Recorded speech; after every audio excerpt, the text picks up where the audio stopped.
পৰিচয় আছে। আমি কোনোবা মই দিয়া পথৰে আমি ইজনে সিজনক সন্মান কৰোঁ, ইজনে সিজনক শ্ৰদ্ধা কৰোঁ আৰু নিজৰ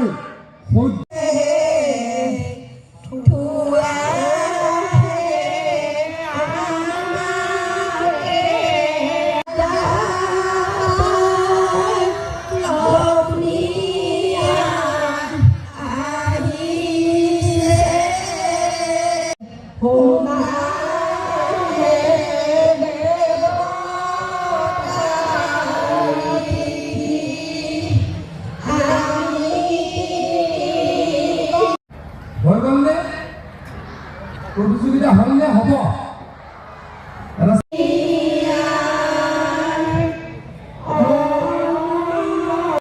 অসম চৰকাৰৰ সন্মানীয় কেবিনেট মন্ত্ৰী পীযুষ হাজৰিকা ডাঙৰীয়া।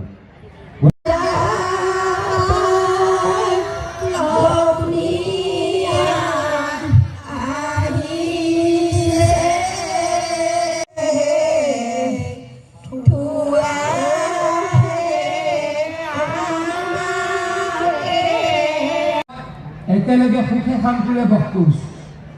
আমাৰ সকলোৱে দিয়া পথৰে আমি ইজনে সিজনক সন্মান কৰোঁ, ইজনে সিজনক শ্ৰদ্ধা কৰোঁ আৰু নিজৰ চাকৰিৰ কাৰণে সংৰক্ষণ কৰিব লাগে।